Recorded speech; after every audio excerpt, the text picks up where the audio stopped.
Hello, Physical Science. This is a video for Chapter 3, and we're going to kind of zip through it and talk about some of the high points here. As we've talked about before, a force is a push or a pull. If the forces are not balanced, then you have a net force, which is not zero, and you're going to get acceleration. If the forces are balanced, then either the object is not moving or it's going at a constant speed. Now, friction is a kind of force that always opposes motion.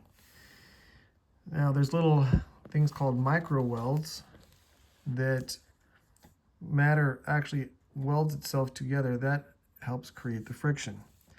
Now, your book does something that I find a little confusing, and that's that they have 3 different names for friction, and there actually are only 2.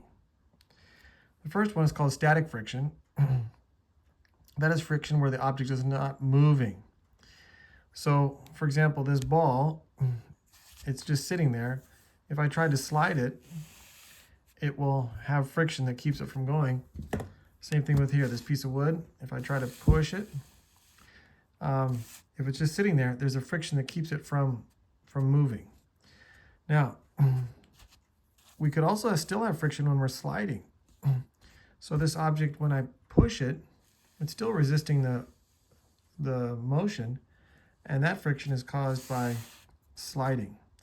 Now, it's kind of amazing that actually static friction is always stronger than sliding friction. And this is why we want ABS brakes in our cars.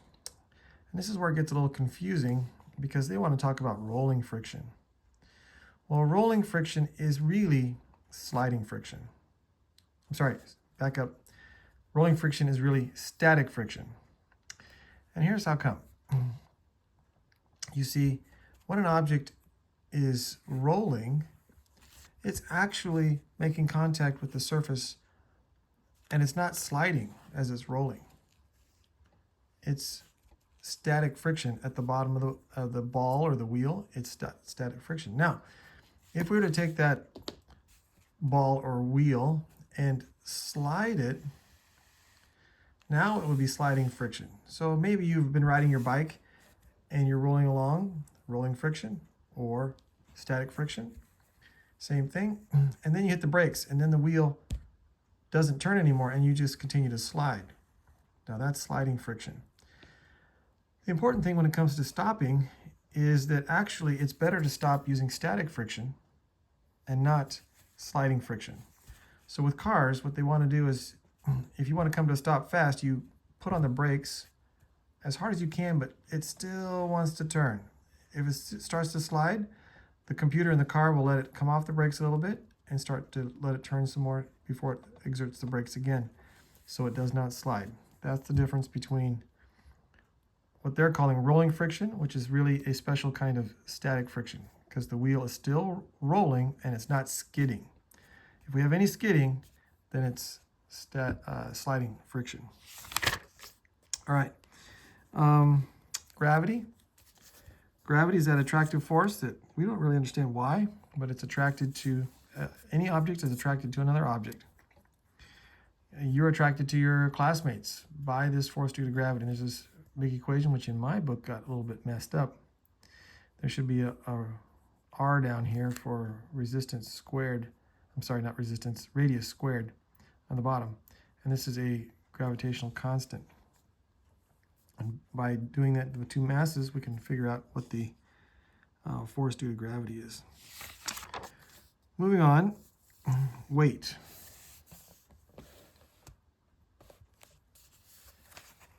Let's see, do I have that off the camera? Maybe.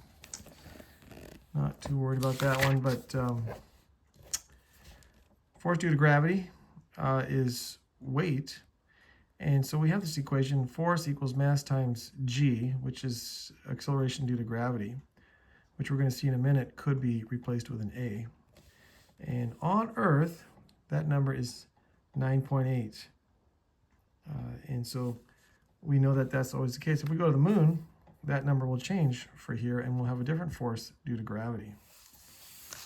Now, weight is a measurement of the force due to gravity, whereas mass is a measurement of how much matter there is.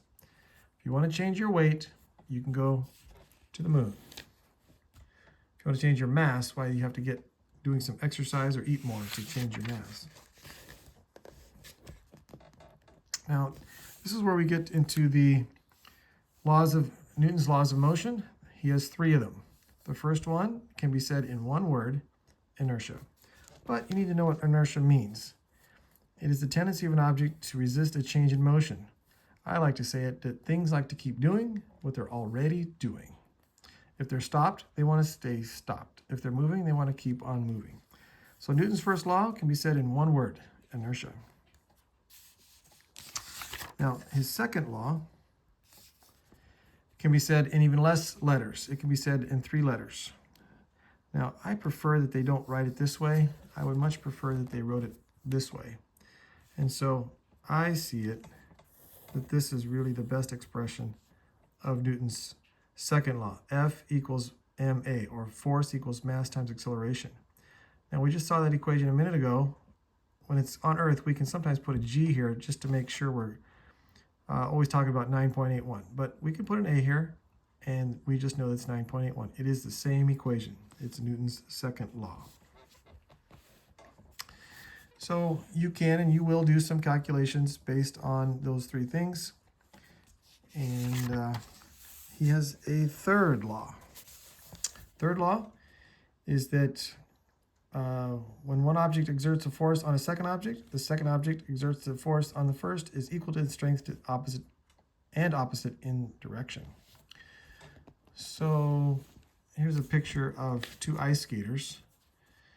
Is he pulling harder on her, or is she pulling harder on him?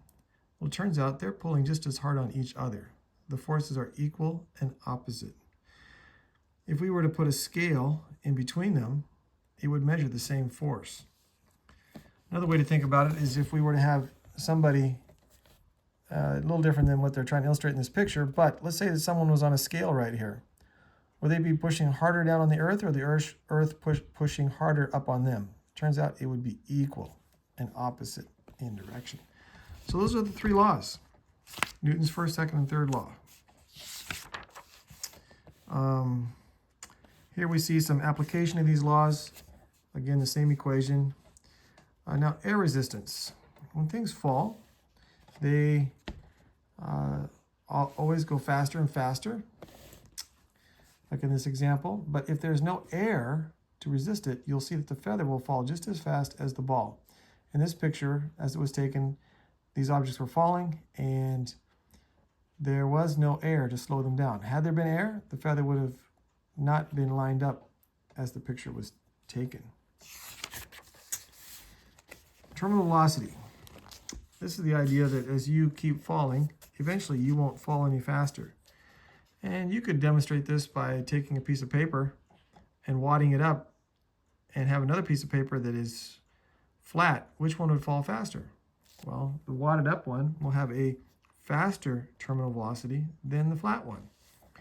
So if you jump out of an airplane, how do you make a slower terminal velocity? Well, you get a parachute. Without a parachute, you have a much faster terminal velocity. Eventually, everything will slow down, not go any faster because of wind resistance.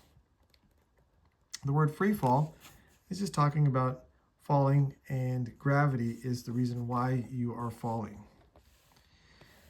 You are never actually weightless. You're never weightless, but you might feel like it.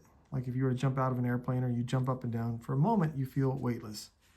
But you never actually have no force of gravity on you, so you never are actually weightless, even though it might feel like it.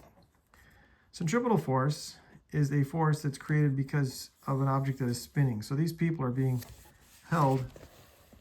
These people are being held in the merry-go-round here by just the change of the inertia, making them want to keep going in a straight line. But this merry-go-round is making them turn, and so it keeps them stuck in their position.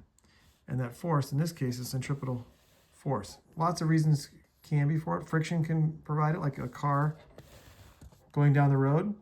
When it goes into a corner, friction is providing the force, but what is providing the centripetal force? Friction. So there's many ways we could do this. We can use a merry-go-round. You could use a ball on a string, anything like that. All right, law of conservation of momentum says that the momentum of an object going into the system will come out. Probably the more famous example, which I wish I could show you, would be Newton's cradle, where you have the balls, and you can see it in the back of the classroom, where the balls go tick, tock, and they're hitting each other. If you pull two balls back, two balls will go out the other side because the momentum is conserved. All right, with that, that's the end of our chapter. Thank you for listening.